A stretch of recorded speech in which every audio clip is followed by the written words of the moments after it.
Hello and welcome to the IUPS Draft Tour 2023.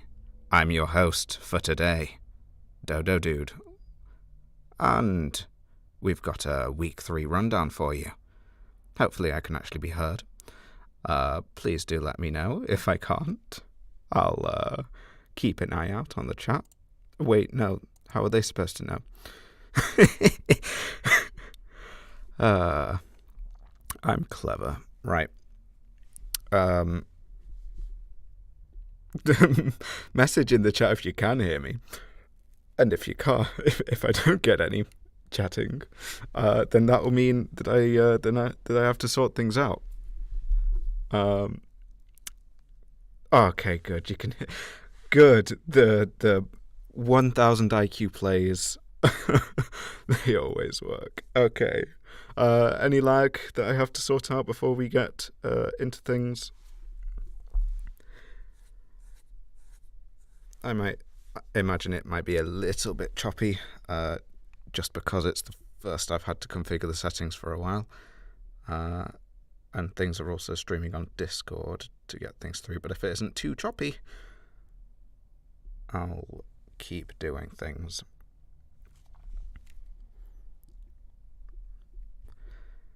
Ooh, I do like this music.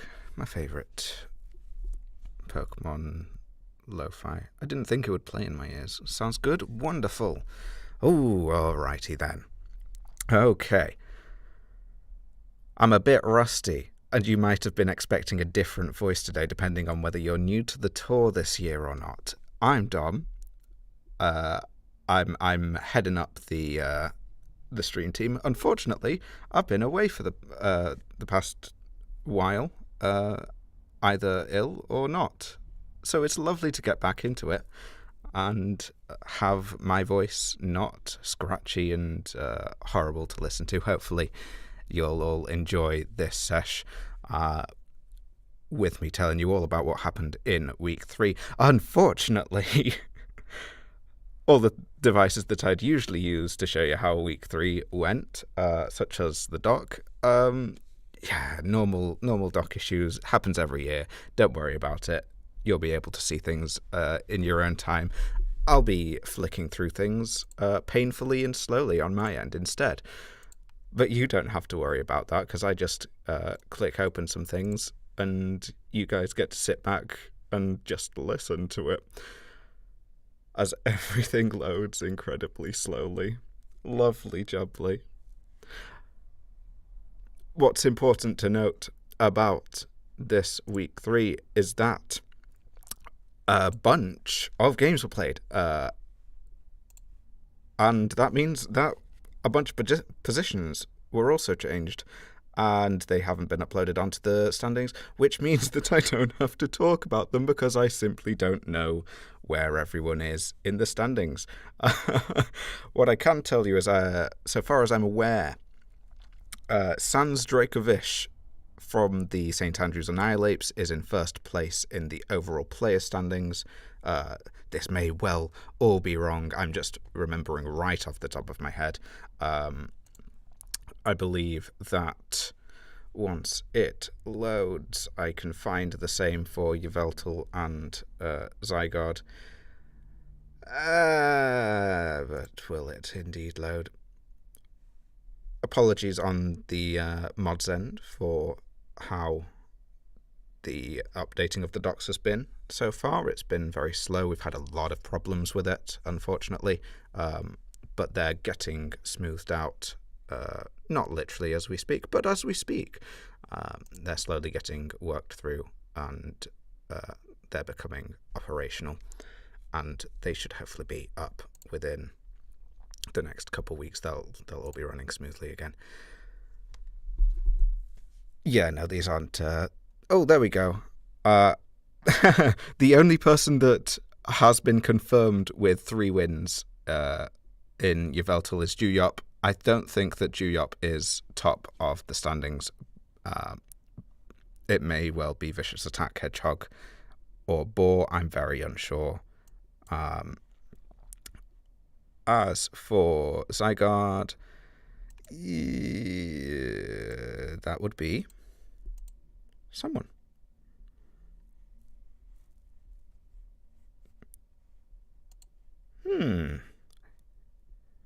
It may well be SKZ. It could be uh, anyone from Alolan Bob down to Hocox there. Um, in fact, it could even be Shade Warlock all the way through to Sviel. I don't know. The games haven't gone on there yet. We'll find out in week 4 how everything is doing, hopefully. Shall we bring in our first guest instead of me having us go rambling all this time? Oh, you can't hear any music? No!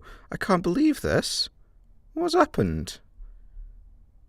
I've been listening to it all this time. It's been playing for me. Oh well, doesn't matter. We'll be we'll be going on to our first guest. Let's go for this button there. And head on over to the bit where we go and look at some replays. Alternatively, it could have broken everything. I love it when it breaks everything. This one is what I want. And we're on the right one. Hooray! Our first guest is from The Rest, that very strange and mysterious team that hails from all over, with no exact location. Our first guest is indeed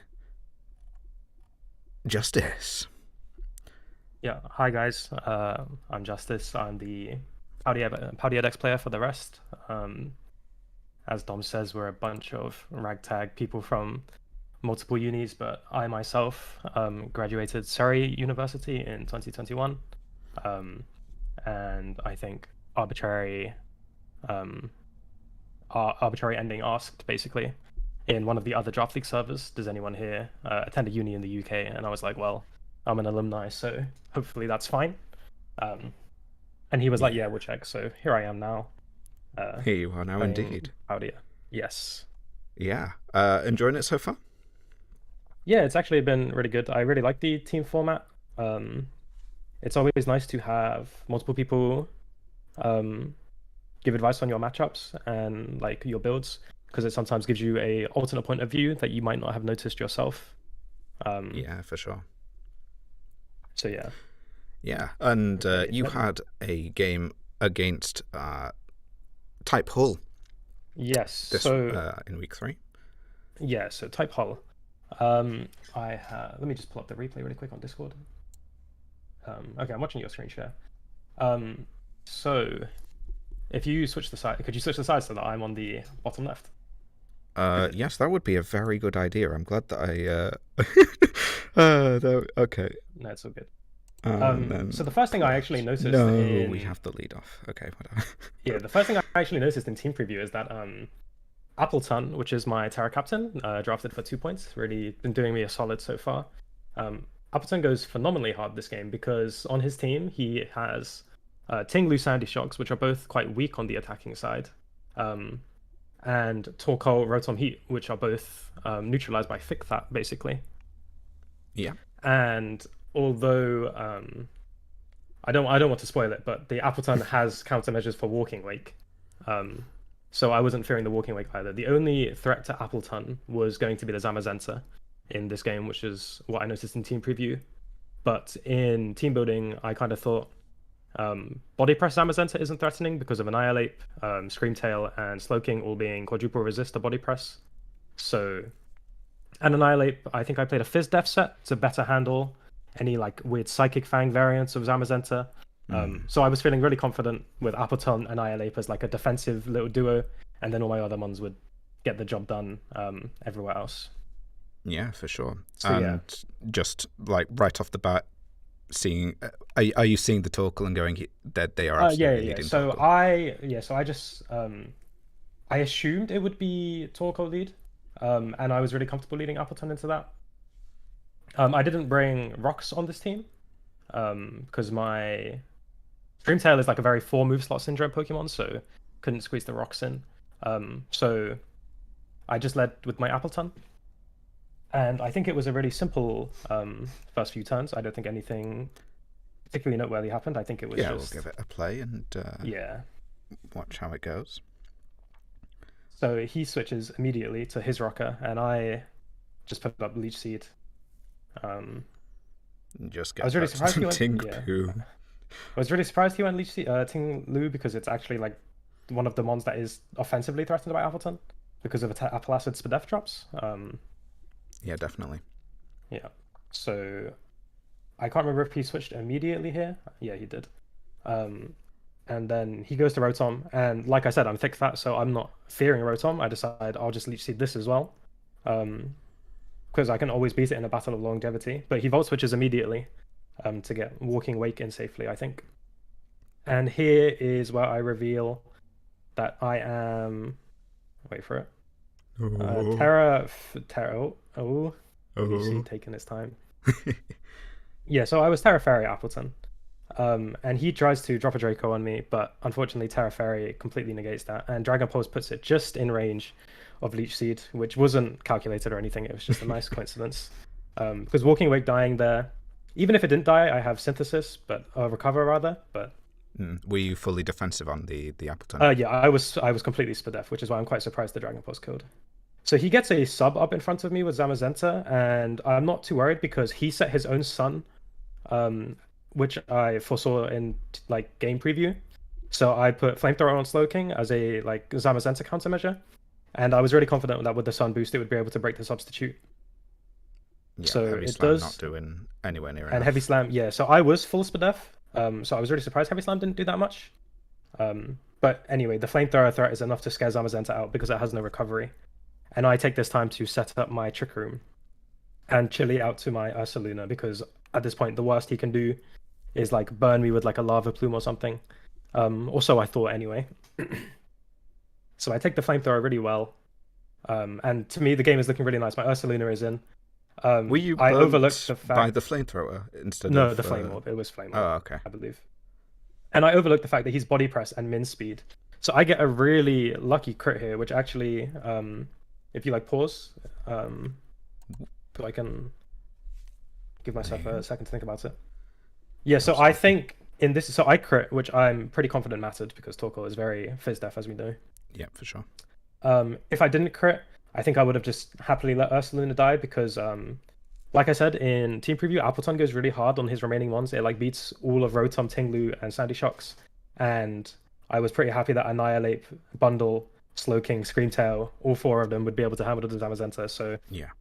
the crit is unfortunate, but I still felt comfortable in the long game, even if I didn't kill the Torkoal there. So here he goes Rotom. He didn't. I was expecting Zamazenta, so that they might try some Earthquake mix-ups, for example, between Rotom Levitate, but nothing ever came of it. They never went Zamazenta in front of Ursaluna. Yeah, this is just some sacking. Yeah. Right. Yeah, because in their position, I would have tried to stall out the Trick Room turns by baiting EQ maybe, but Zamazenta is the only mon that I would have ever clicked Earthquake on. So without Zamazenta coming in, I'm happy to just click Facade on everything. And Trick Room finally runs out, and the bear has done its job, so I just kill it. And here I see Annihilate is faster than Sandy Shocks, I believe, on base speed, and I had a very fast Annihilate. So I take the time to set up a bulk up, and he, I believe, paralyzes me, which I'm not fearing. Like I was expecting it, in fact, because I have, and I'm not fearing it because I have Chesto Arrest. Yeah. The only thing I wasn't expecting here is I get paralyzed on my first Drain Punch, but it kind of gets neutralized by a Spadef drop, which triggers my Defiant, followed up by the third crit of the game. I'm pretty confident even without the crit, I heal out of range of the Earth Power. And then I'm always flexible here to just rest. It'd be 1.5, 47. Yeah. I think you'd Yeah. just about live. Yeah, I think it would have been close, but I would have been able to get the rest off provided I didn't get paralyzed again. And with the bulk up and Defiant boost, there's no way Zamazenta is killing me. So I get to take the game away. Yeah. If I did get paralyzed on the rest turn, it could have been quite worrying actually, but I was pretty confident that Iron Bundle would have been able to clean up, and same with Slowking Galar. Yeah, definitely. So yeah, it was quite a like uneventful game because Ursaluna just took over in the mid game. It was But very smooth, especially with those crits. You yeah, didn't have to panic exactly. too much. Yeah, but Um, I felt really comfortable in the long game anyway because Appleton matched up really favorably and yeah. honestly has been doing me a much more solid job than Annihilate as my Terra captain. I brought them both. I brought both my Terra captains this game on the off chance that I could like flex, like just more options available, right? But Yeah. Defensive mons are more just more reliable. yeah, For Terra. well, it's like a I don't know if you've ever played like League of Legends, but in League of Legends, it's just like this concept that bruisers are always far better than like glass cannons. And in Mm, Pokemon, that holds like really true, where a bruiser, even without like offensive investment, still has the damage to kill a squishy Amon. So yeah. even my zero attack Appleton was able to kill Walking Wake. Um, and Just wants like to eat some apples, yeah, little pretty guy. much. Yeah. So yeah, it wasn't anything special. The game was made unfortunate by a few crits, but I don't think they would have changed the outcome in the long run.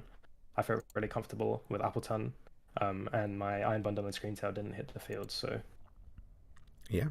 Well, thank you very much for telling us about your game. We wish you the best of luck for the rest of the tour. That's the name of it. And yeah, congrats on the win. Good yeah, luck for thank the you very rest of much. it. Yeah, thank you very much. I hope the rest of the stream goes smoothly for you as well. Thank you very much. All right, I hope so have a nice too. day, Dom. You never know. Cheers for And having you. me. All right, bye everyone. Bye bye. And we'll quickly transition over into our Nut Decks game, where we find Dom being bad at transitions again. Oh, it's fine, guys. Everything's fine. Don't worry. We can. Oh, I know what to do. We transition into this. Whee! And then we change everything over so that you don't see how much of a mess it is behind the screen. I got it. Let's introduce our next guest. Hailing. Oh, I've done the same thing as last time, where I've put you on the wrong side of the thingy. There. Oh, there we go. Our next guest is Joe Kimbo. Hello. How are you getting on? Oh, just first time streaming in an age, having a blast, trying to Yeah, remember the how to do transition's on everything. point, yeah. Oh, transitions are absolutely on point. Give us some love in the chat. Love for Joe Kimbo, love for my transitions. All right, this is a Nut Decks game. Yep. You, of course, being on the Liverpool Littons, and this being up against the, if I'm remembering right, it's the Cambridge Crawdons? No, it Yes, isn't. the Cambridge Oh, it Crawdons. is. Oh, Yeah, you're right. I'm clever. I didn't write that one down. I didn't write all of them down. Okay, let's do another lovely little transition and head over to see what the board looks like. How are you feeling about this? Going in, looking at their squad, what were the issues happening? Three main issues. One called Dragapult, one called Urshifu Single, and one called Iron Bundle. Prepping Yeah. for each of them individually is a pain in itself. Prepping for all three on one team is hell on earth, especially if you're trying to answer them defensively. Which my draft in general is more inclined to do than offensively. But not even that, it's backed up by the very solid defensive core of Glow King, Treads, Mandibuzz, Alomomola, and like low point value picks and like Flareon and Fortress. So figuring this out was definitely a struggle, but I was pretty happy with the team I ended up bringing into the game at the very least.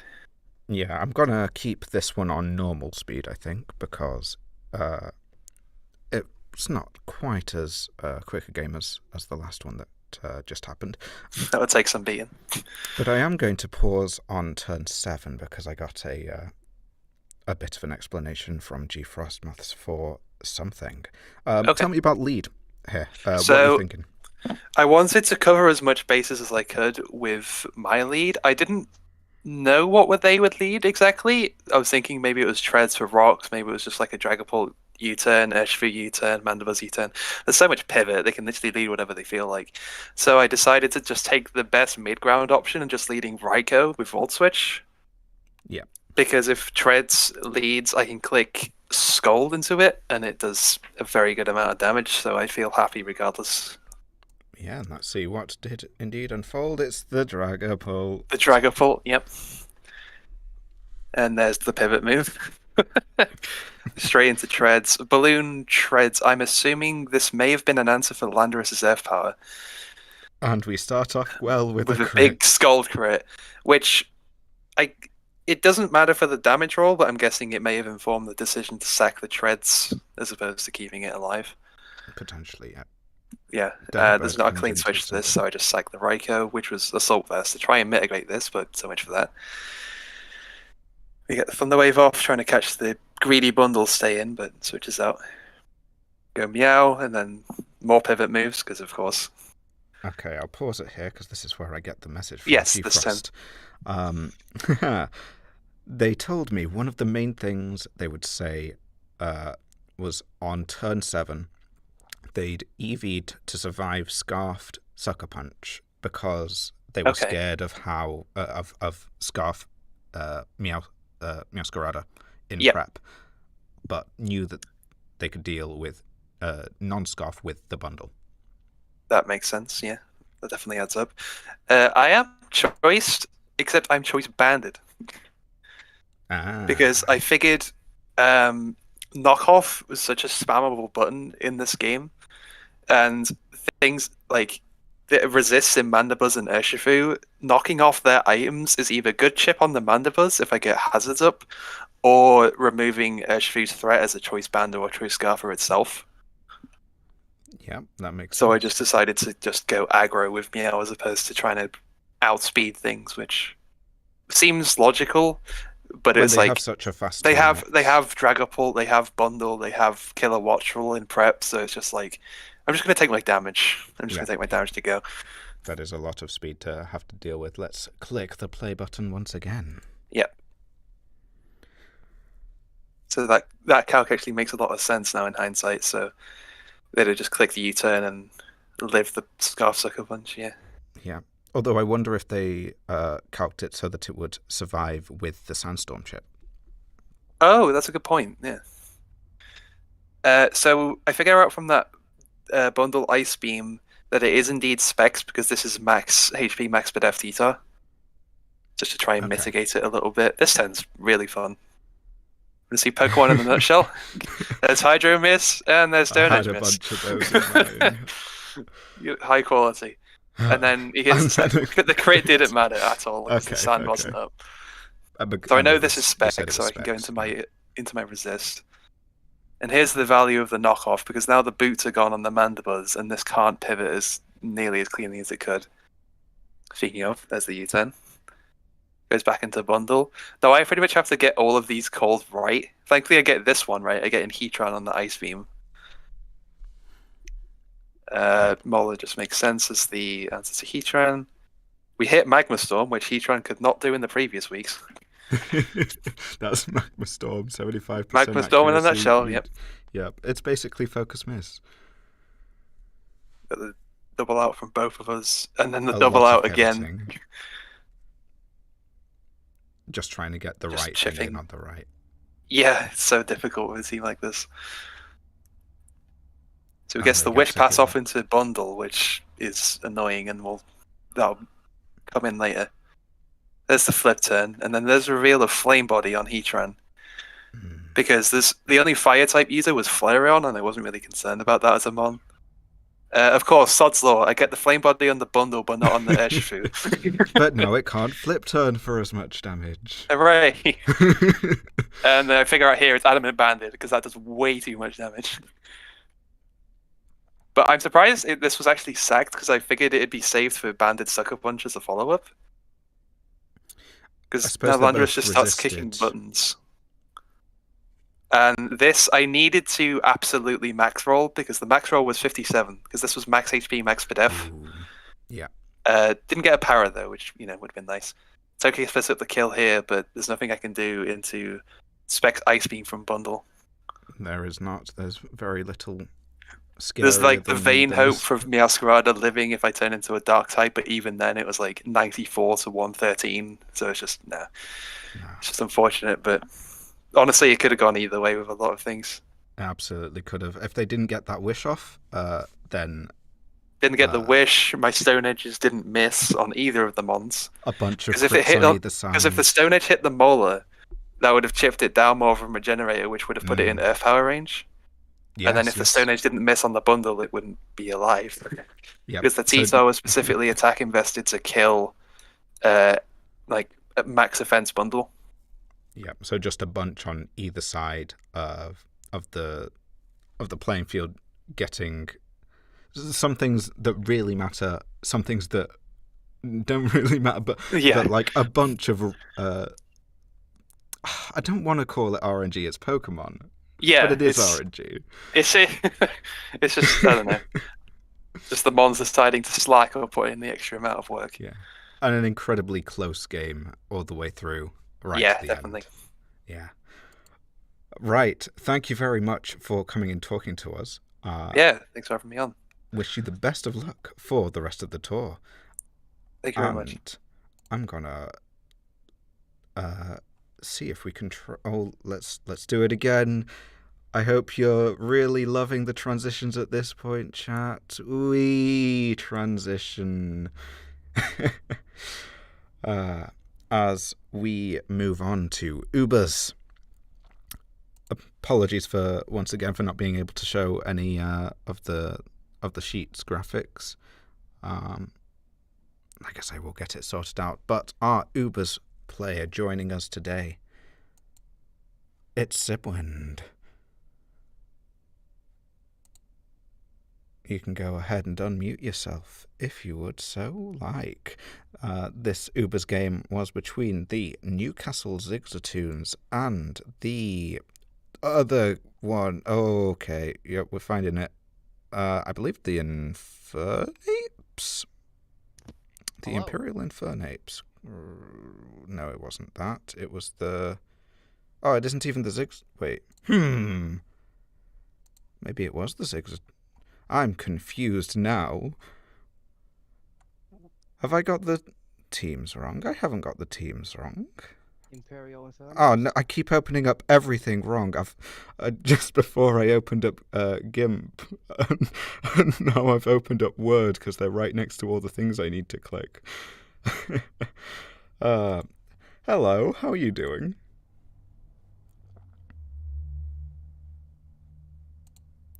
Are you there? Yep. Sorry about that. No worries. We are ready to go. Oh, now I see why I'm missing all of the things. I was on LC, not Ubers. That makes sense. That makes sense. It was Newcastle versus the Infernapes. I thought it was. Yeah.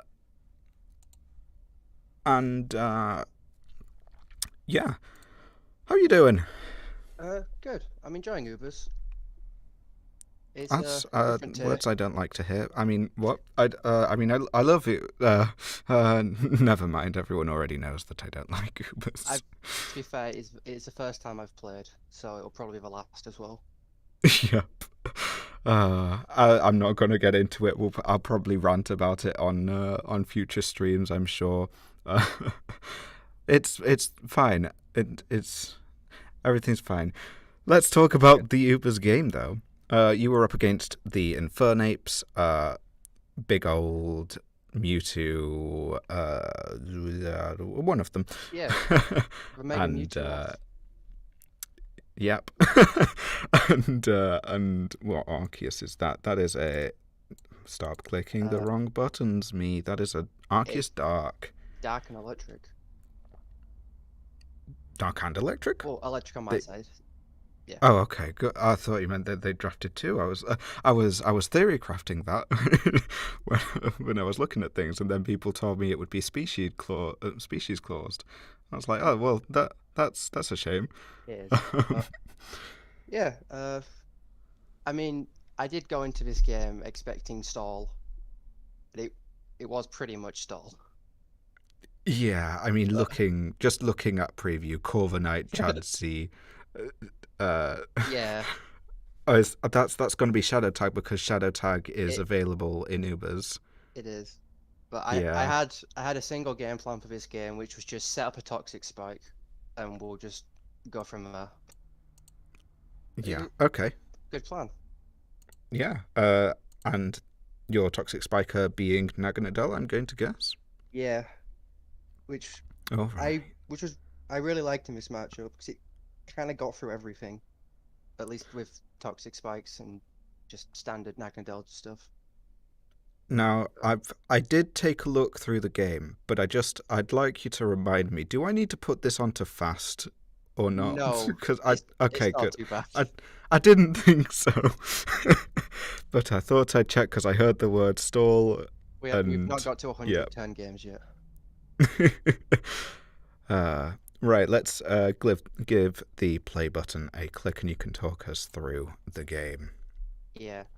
So I mean, it's just Specs Palkia. I figured it's the best lead. It kind of hit everything.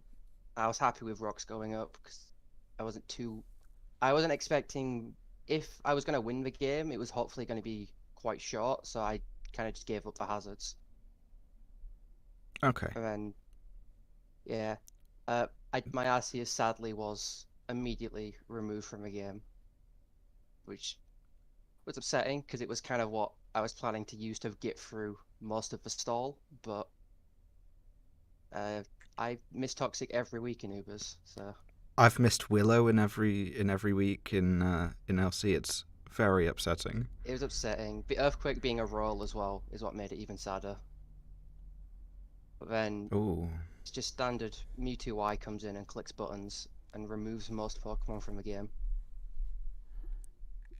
nice on the toxic predict, and then there's those toxic spikes going There's my up. spikes. And now my only game plan is keep the spikes up. I am running Toxic and Toxic Spikes because I was planning it was just to outspeed Arceus and Toxic Hit. Okay, so assumably, if you're just wanting those toxic spikes up, it means that Corviknight is your biggest enemy here. Yep. So, and I knew it was probably going to be Fizz Def Corv because I have an Urshifu. That's made more sense to me. Naganadel could have just been carrying Fire Blast, so I felt like it was pretty safe to just kind of sit in here and set my spikes up even more. I didn't actually have Fire Blast, but you have to be careful of it because I think it did And just we see kill. Heal Bell. Yes, Heal Bell not too bad though, because the spikes really were. It meant Chansey couldn't just sit in and stall me. And then And they are able to see that that's a 2-hit KO. yeah, I figured get rid of the leftovers, get rid of your Violite, because without the leftovers on Corv, a lot of my ranges get a lot better. And I figured it was worth a trade. I didn't really know what the Arceus was, but I wasn't really scared of anything. Just I assumed some sort of defensive Arceus to beat Mewtwo. That would make sense on the stall team. Yeah, I overplayed a little bit with the U-turn, but at this point, Nagnadel's job is to set up a Toxic Spike and then just kill itself. So you're not afraid at this point of the Corviknight coming in and doing probably what it's just about to do. Not because I kill from like 35%. So you do. So I was happy to just stay in and do that. Yeah. Beast Boost making no difference. And then the Clef comes in, but it's unaware, so I could just bop that as well. Ah, that's nice. Yeah. And you could tell earlier because it had already been toxic. Taking the Not chip, toxic. but yeah. Also, I assumed unaware probably makes more sense just because there's a Dragon Dancing Cure on black. If it's Fizz Def, it's probably unaware. Yeah. I was. And here, like you say, you don't need that Naganadel, so you're letting it do whatever it needs to do. I don't need it, but I was also worried if Mewtwo just bulk ups too many times, it might get a bit scary. Because I think Side Strike was not doing. It wasn't a 2-hit KO. Yeah, with Drain Punch and Recover. But then I had the Urshifu Wicked Blow, so as long as Mewtwo was around 60%, I was fine. Yeah, I mean, What's the Urshifu? Is that Scarf or it's just Band? yeah, standard Scarf Urshifu. Which is why at this point it was just a matter of I need to just play out the turns. I don't think there was enough offensive like threat left on the team. As long as I didn't just get stalled out by Arceus in like a 1v1. And the Chansey was choice specs, so I knew at this point I had my free switch into Kyurem. Yep, and they don't particularly want to be heal belling because it gets rid of the poisons and puts on toxics. And then it toxics, yeah. So they were stuck in a spot where they couldn't heal bell, but they also couldn't let Kyurem come in. That outrage not killing was upsetting, but I think at this point it's just Wicked Blow cleans up. At the very least, ends the game. Hello, Gothitelle. Everyone doesn't like you. Bye-bye. Yeah, that's exactly how we feel about it. I'm not too sure what it was. I was assuming it was some sort of set to beat Mewtwo. Like, if it switched it on a side strike, it could just beat me 1v1. But thankfully not. Yeah, but a very nice. It was clean. It was a clean way of dealing with the stall. It was. Even if it was a very close game because I had a burned Nagnadel on like 10% and a Palkia that was essentially dead as soon as Mewtwo came out. But like, Urshifu was sort of the last straw. But... Yeah, I did it. I assume it had Sucker Punch as well, just in case you felt like something would outspeed it. I didn't actually. I think it was Poison Jab just because I didn't want to lose to Clefable getting me on like coming in on like 40% and just not being able to kill it. Okay, that makes sense, but also would have terrified me. Yeah, well, playing it myself. Well, I think my Arceus, we only saw Toxic and Judgment, but it was also Recover and I think Imprison, because I was just planning to imprison the other Arceus. I'm guessing that there wasn't much, because obviously Mega Mewtwo holds the stone, Arceus holds the plate. I'm guessing there wasn't much faster on their team that they did. The speed tiers were... Yeah, this Urshifu was mostly bulk. It was enough speed for Mewtwo. Because we assume like Corv and Gothitelle probably not speedy. No. Well, thank you very much for talking us through your game. It was very enjoyable. And I'm sure that many, many people watching will have been very happy to see the stall go down. I'm not, because I'm a stall player, generally. Neither. We love stall. I like stall. People who don't like stall are people who don't like stall. I accidentally drafted offense, so here we are. I feel like a lot of people didn't quite know how drafting in Ubers would work, so they've got kind of hybrid teams, which they were expecting to play the way that they were expecting, but were also expecting it to play differently. Yeah, I didn't really know how to draft in Ubers, so I just kind of drafted like 6 threats and thought we'll work with this. I mean, they are 6 very large threats. Yeah, just gotta click the right button. Yeah. Well, again, thank you very much for joining us. Good luck for the rest of the tour. Thank you very much. Let's go. It's another transition. We transitioning. That one was bad. I'm sorry. That one was a bit. My mouse lagged, so it was a bit. What? Anyway, what would usually be the doubles fantasy section here is not doubles fantasy today, because we're streaming on a different day. Usually we'd have a much larger section for the fantasy. I am going to transition over to the fantasy doc, so you can all see the MVP and the general stats. I could not position that for the life of me. It kept snapping, and we were 1 minute to go until stream. You guys can figure it out. It's MVP and it's general stats. Zapdos is basically cleaning house at the moment. Ursaluna, as expected in probably Trick Room teams, is doing very, very well. But I also got permission from Mr. Alolan Bob that I could basically use his update, his last update on the announcements for it, as the description for what's been happening on in the fantasy draft. Okay. I'm gonna do this proper. Right. He's a bit northern, isn't he? Okay. Hey. After. Are you doing your interview? Oh, I can hear things. Dun, dun, dun. There we go. Right, let's go a bit northern with it. Okay.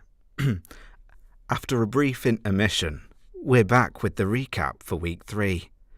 What an interesting week it has been. We've seen players and Pokémon alike moving around all over the place, with a new leader and several new top 10 inclusions in the MVP, and some of those previously established Pokémon slipped down the table after just 1 week off.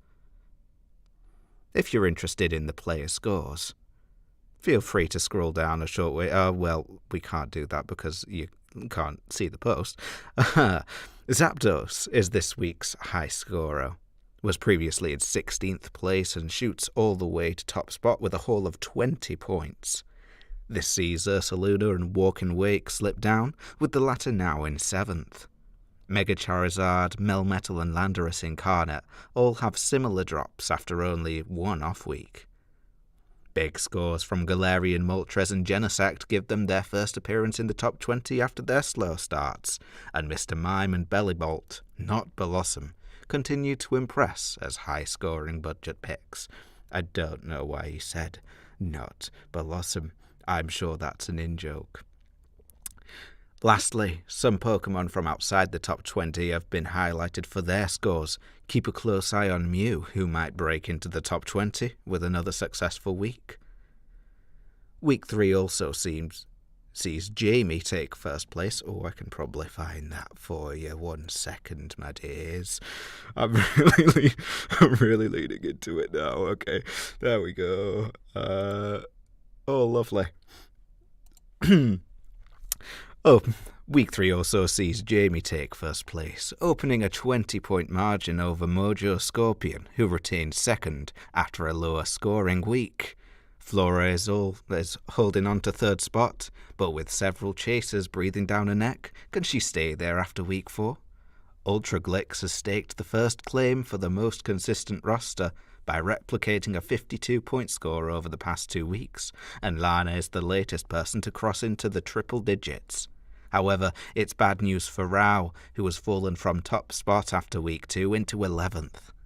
Lastly, Joe deserves a shout-out after not only getting this week's high score, but the highest weekly score so far, and possibly ever, with 66 points. Another week like that will see him quickly challenging the top end of the board. Oh, let's get right out of that Yorkshireness. I may be from Leeds, but I don't stick with that too often. As we transition away from there. Okay. Let's take a look at what you guys have been saying very quickly. Big money rest. It was indeed a big money rest. Is my L game going to be on in the stream? Don't want to be rinsed on stream. No, I don't think it was Dark Mental Master, although I don't know who that actually is. So it could have been you. It could have. Maybe. You never know. Next up, we've got our doubles players, and we actually have both of them in, I do believe, because it was a really interesting game, was the doubles. Let's welcome in both of our doubles players. It's Click for Victory and Dubious. Yeah. Hello, how are you both doing? Yeah, not too bad, I guess. Doing well. Nice. Let's Goonie. jump right in. let's jump right into this game, and you can tell us all about this matchup because it was a bit of a wild one.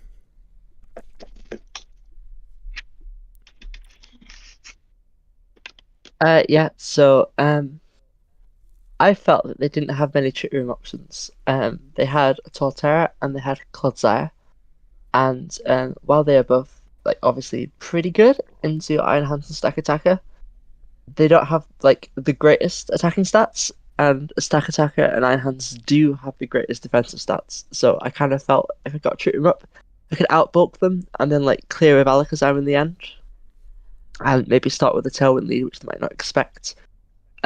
Just sort of get the ball rolling and get me in sort of an advantageous position quick and then roll in the trick room. So that was kind of my game plan going in. Yeah. Okay. I pretty much, the biggest thing I feared was both Iron Hands and Stack Attacker, and she was correct in my only response was Torterra. But all in all, I think I just mainly tried to get rid of Alakazam and deal with Stack Attacker in other ways that we'll see later. Yeah. Tell me about the leads. What are you both thinking? Dubious, what are you thinking starting right off? Yeah, I led with Genesect, mainly just to scout. I can see what she leads with and U-turn if I need to. And Gothorita just mainly to fake out if I need to and trap anything that can't take a U-turn from Genesect. Yeah. I had a highly cooked lead, because I was pretty sure that Coco came out here, to start with, just because it's got a great speed to it. It can pivot out if it's got a bad matchup, and it's just so good into quite a lot of my mons. So I had Hydreigon with Roselli Berry and Belch. The idea being that I always lived even a Specs Dazzling Gleam, got Tailwind up, and then Belch Coco the next turn. But you'll see that that isn't what happens. It's a nice idea. We love tech. Tech is great.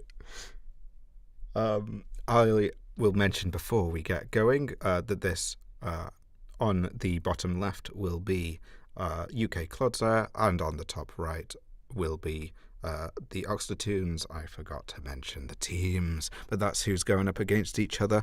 Let's see how it all goes.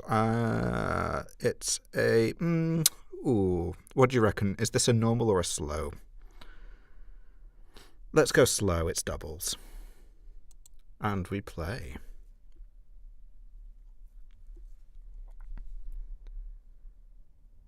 Those leads, as predicted, go... Well, not predicted, as you just told me, going out.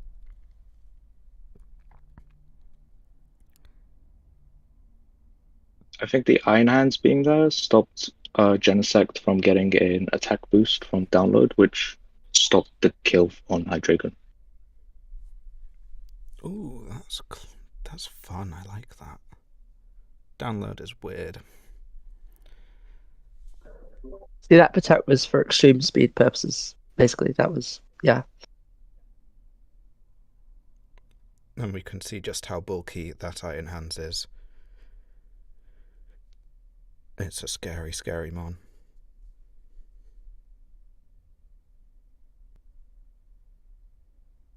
Just getting some chip on either side.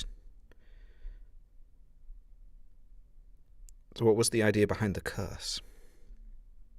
Counterplay for Trick Room, and mainly just to set up attack boosts for hands mainly.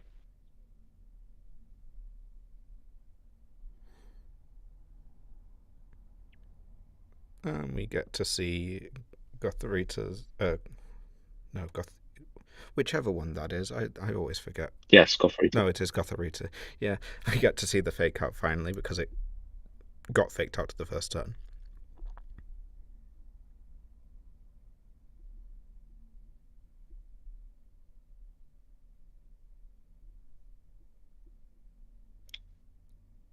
It's the return of Talonflame in Ayup's team tour. Yeah, that would just me feeling I need to get rid of that Torterra. That is already taken a KO, and I can see it just being a bulky menace. So I'm gonna Flare Blitz it, which did more or less what I wanted to, because it's within chip range of like anything basically. If she had doubled into it or gone a crit, I think I would have lost Torterra and been in a bad position. Yeah. Does Trace let you choose which ability to take? No, it does not, and I hate the fact because that. If we pause for a second, just so I can go through this, basically, Oh yeah. the ability imposter always copies whatever's opposite to you.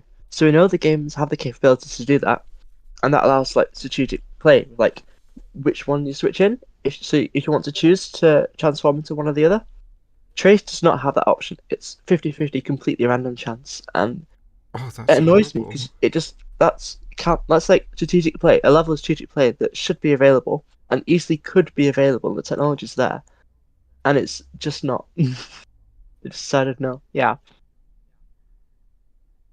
No, I hate that. I decidedly dislike this thing. Right, let's keep on chugging. The Alakazam heading out, assumably because Stack Attacker gets to deal with a lot of things being so bulky. Yeah, Alakazam wasn't in a winning position there. Whereas Stack Attacker doesn't mind being out in front of either of these two mons. So yeah. Yeah, let's click that play button.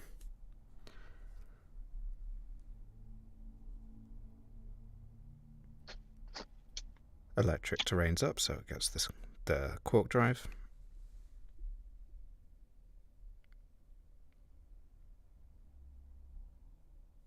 And there goes the Tailwind. Okay, we see the two Terrors. What were the thoughts behind those? Terra Ground Jugulus is mainly just to deal with Stack Attacker, because I genuinely had no other way of dealing with it. And with that minor special attack at this point, it's even more difficult too. Yeah, and to follow me, it's cherry on top. In terms of follow me, ironically enough, I think that maybe that was a bad idea because I don't think Stacker dies there, and if I get the trick room up and still having DD, I can possibly keep it for a psychic terrain later for expanding force spread. Now they have no dark types, but that didn't occur to me. So yeah, the Terra Steel is because this was defensively quite a good matchup for me. They didn't have many mons that hit steel, and Stack Attack already has great defenses, so it can make it the ones that do hit steel hit it less hard by getting rid of the rock and getting rid of the 4 times weaknesses to ground fighting. Then I just felt I had a pretty good time, and as you can see, it makes gyro balls hit very hard. Yeah, absolutely.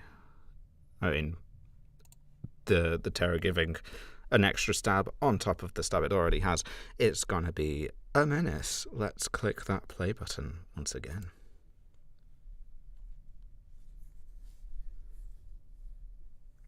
We see the Indeedee's item, but it doesn't really matter.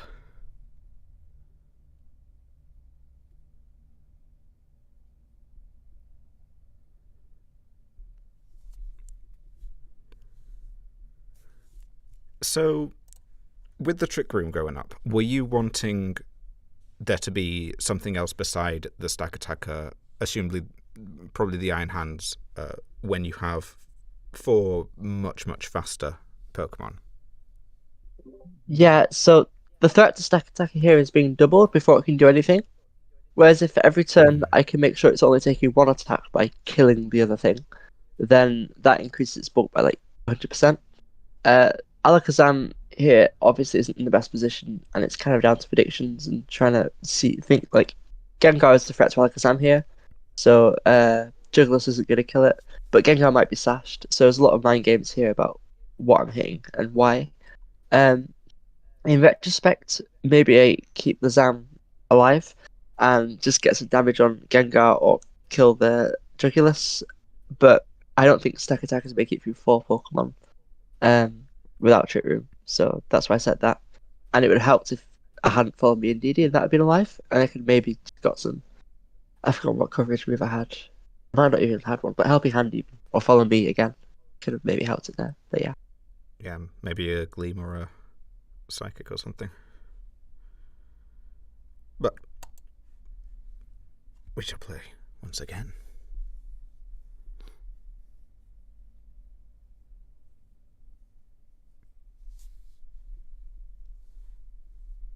And Beast Boost being lovely as we see the Perish song. And that was just a great play I did not expect. Yeah, definitely would have hit the Gengar if not, but I didn't. good play, yeah. We can see just how powerful that extra stab on the Beast Boosted Stack Attacker is, getting rid of a resisted Genesect. Or resisting.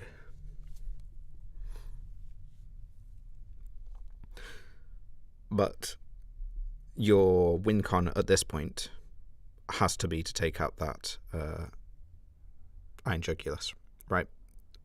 Because worst case scenario is you draw. And best case scenario is you manage to take out the Gengar. But as we see here, you cannot. As both go down. I didn't actually keep track. Was it a 0-0 win, or was it a draw, pure draw? It's a no win to WCSK because the Gengar fated last. That's went down one. apparently how the order works. I didn't really know what was going to happen there. I was just trying to KO the things that wouldn't die, and basically at least get as much differential as possible, if not win, if I kill that Jugulus. But what happened, and that's the way the game works, and I just find it very funny, to be honest. Yeah. Yeah. That's I mean, a 0-0 win at the end of the day reduces the differential like that you deal with on the peripherals of the standings. So it's not the absolute worst case scenario. It's just you'd like to win generally. Yeah, I was only informed until after the game that I could have double protected on Jugulus and had a chance of getting at least 1 point differential. Yes. But you got the win in the end. Yeah. So not too bad. But thank you very much to the both of you for coming and explaining that wild ending and the very entertaining game in general. Thanks. Thank you. And I will do my second to final, one of the final transitions on this stream as I welcome in our final guest of the day. There were a lot of different games picked for LC in the stream poll. Come on, guys. Enter more games for LC. Watch some more LC. It's the best. It's the best format. Absolutely no bias whatsoever in what I'm saying.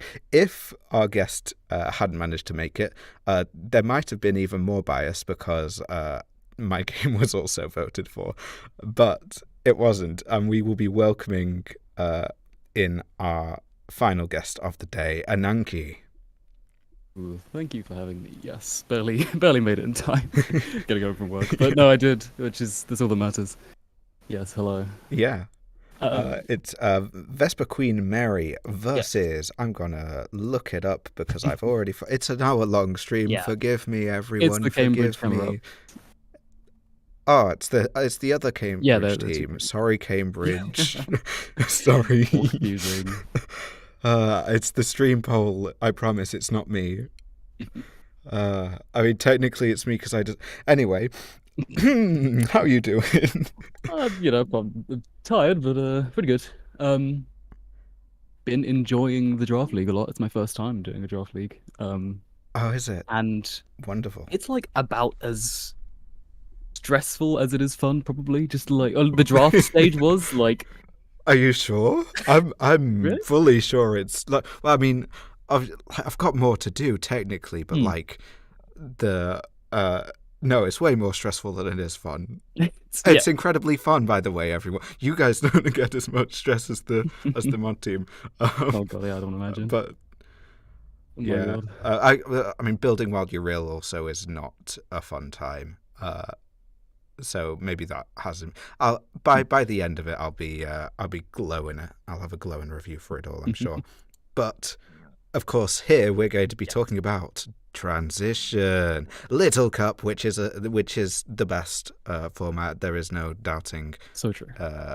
Yeah, it's we had the discussions at the end of 2022. Where people were going, LC sucks. LC's the worst format, and it was all the people not playing LC. Yeah. So when the poll came around for what formats would you like to see in 2023, LC sweeps. Yeah. It gets the full marks because there's like all the LC players who know how good it is. Yeah. And then there's like the few on the side who are like, no, LC isn't a bad one. We can have that in. Why not? We can have an LC as a treat. I mean, it really is. There's fewer people who know how to build for it because it's the little babies. Deserve their time to shine. Absolutely. Yeah, they deserve it. They do. Okay, you were up against Viv in this match. Yeah. A very scary absolutely. Abra and Carvana team. Mm-hmm. Carvana is stupid scary. Abra can do so many different things. Yeah. Tell us what you were thinking going into this game. All right. So we start, and probably the first thing I'm thinking is, wow, my draft probably could have accounted better for psychic types. Fast psychic types, just maybe. Not that there aren't answers, I suppose, but it was like seeing Abra, no wonder it's like pretty sure it's first draft Abra, because that's a sweeping terror. It's a good thing as well, or however, that I was the very first draft in my division, which is that's great. Which is where I got my Diglett from. And you took turn one Diglett, pick one Diglett, which is interesting. Now I don't know if it was the best choice in retrospect, but I've won all my games so far. No.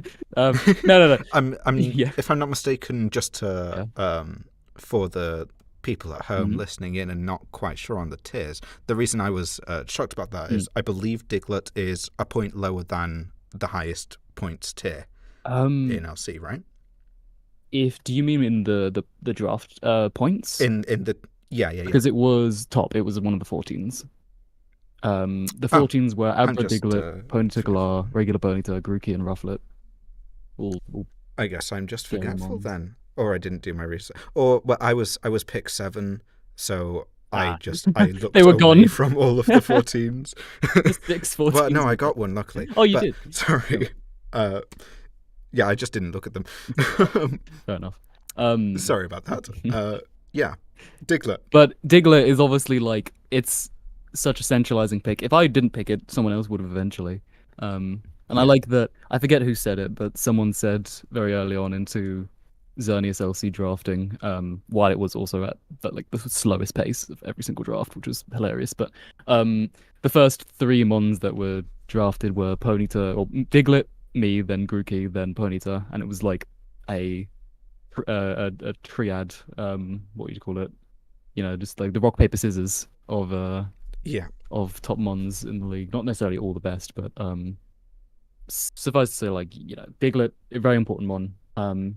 Very important, which becomes evident like in the game because of one of their sets. But it's like that's my major threat going in.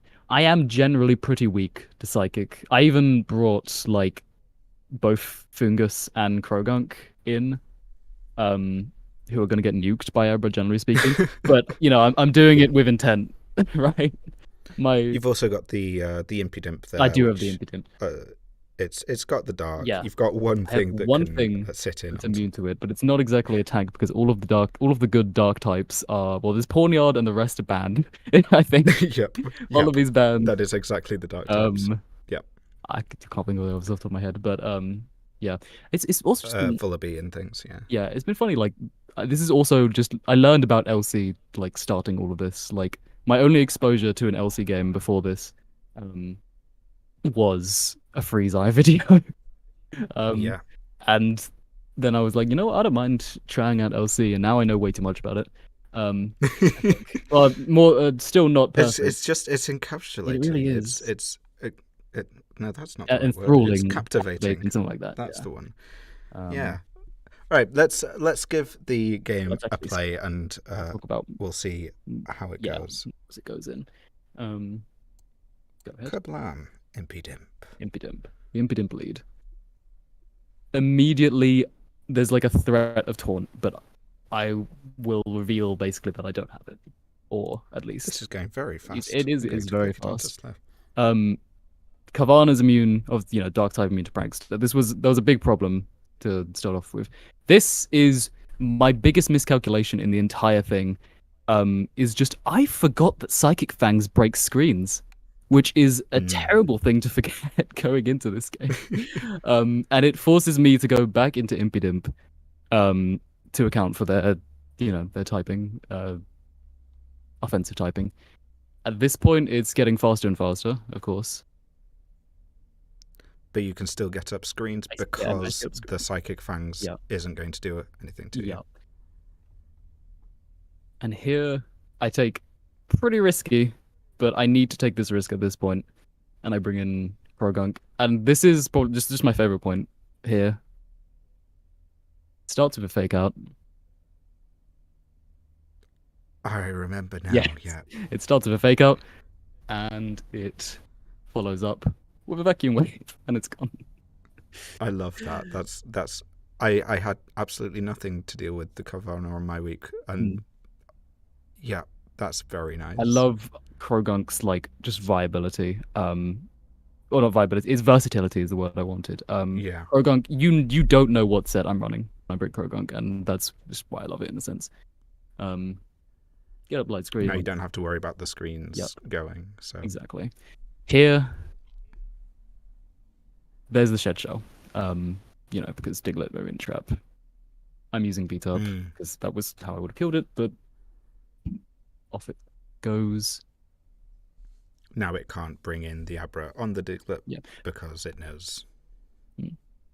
Endure is Viv now knows that it's interesting. Actually, it's less interesting when you. It's something I can explain later. But I swapped out anyway, and catching the coughing of the spore is pretty damn nice for me. It's just an annoying one, and value it quite a bit. Really is. Neutralizing gas, levitate, whatever it exactly uses, it's gonna cause an annoyance. I get a free recover here, which is just nice, and I'm into Larvesta. This is my least fortunate part of the game, is tanking body slam. It's always the first with body slam. It's never the rest. It's just always the very first body slam. I don't get my 30%, but they do. But it's fine. I get the U-turn out afterwards. This is. I wish I could rewind time here. So we know I have fake out already. I have low kick tech for Munchlax, but I don't calc it correctly, and you didn't. I should have faked out first. But I mean, I can talk about it. Like the fake out was safe enough. Like when I look back on this play, it was just like there was no reason for me not to fake out. Really, like the low kick is more damage maybe on some of the things, some of the switch-ins, but more likely than not, the fake out is just always going to be the free chip, and they're probably inclined to stay in just to soak on the Munchlax it's got a defense boost. That's pretty tanky. I for some reason I was still under the impression that it might be Berry Juice. I forgot to like account for Eviolite there, and yeah, that's how Krogunk goes down, which is very sad because it had no reason to die there. It could have at least chipped it to like, I don't know, near 1%, or killed it. Yeah. But and for anyone who doesn't really know LC too well, compared to regular singles with your big boy mons, fake out, like with doubles, is more effective because it's more of a high offense environment. Yeah. So any kind of disruption, or an extra turn, that you can use to drop things down just a sliver, that's more important in this compared to when you've got a more defensive arena like with Nat Dex or Ubers. Fake out is like fulfilling a bunch of roles in the same way that it does like speed control in doubles, I think. I think generally you'd find that it's more damage too, because just like the weirdness of damage rolls in LC. It's like how multi-hit moves are a menace. Is that small damage number just, you multiply it by 5 and suddenly it's a very, very big number. It's like all the health. But let's keep that play going. It's been an hour. I had a pump there. I do this for a living. This will become a trend. Here's my sack. I knew they had. Didn't know they had explosion. I was anticipating it. Hence the play, and I fortunately called it right. And it's not too bad. If it just goes down to a normal thing, because you've got Diglett, you've got the star that can. It's quite safe. This star you set, analytic hydro pump second one. It's a nice KO. This star you set's fun as well. This has no special attack investment. It's all defensive. It's solely relying on just analytic and hydro pump doing a lot of damage to get. Is it 1.5 or is it 2 that analytic does? It's 1.5, and it's also enough to hit KO psychic coughing. That was 2 turns of sleep, I think, which is quite unfortunate, but on their side. And then lastly, it's the final pump. I took my chances. They might have thought that you would have been a faster Staria because they had no way of checking that prior. If they're max speed, which I don't know if they were, if they hit 17 speed, then it's actually a speed tie, which is kind of interesting. Because I'm also 17 speed, so it doesn't matter. I think it's like a 50% chance to KO or something if it goes first, and guaranteed with analytic if it's going second.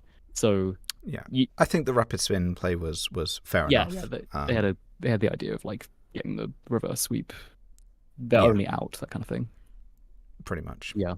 Well, that was very exciting, as the people on the stream poll decided and agreed.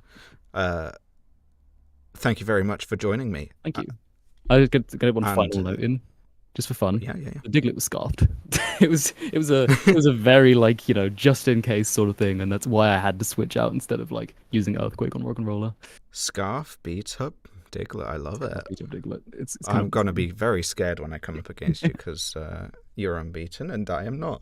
Well, I don't know. The higher you climb, the further you fall, something like that. I can't keep getting away with it. It'll be fine. I'll crush you. I promise. I'll crush you. Yeah, that's good. I'm going 8-0 even though I'm 2 down. Thank you very much. Good luck for the rest of it, apart from in your game versus me. I hope you lose 6-0 in that particular one, but do perfectly well in your other ones. Yes, thank you. Lovely. Thank you for having me. Have a lovely evening. Thanks for coming. Peace. As I transition. Whee! Shall we click the music button once again? Let's see if it works this time. It didn't last time, apparently, according to you guys in chat. But who knows? Maybe it is, maybe it isn't. Thank you very much for joining us in this recap of the 2023 IUPS Summer Team Tour, Draft Team Tour. I'll get there. It's first time streaming in a while. Everything's rusty.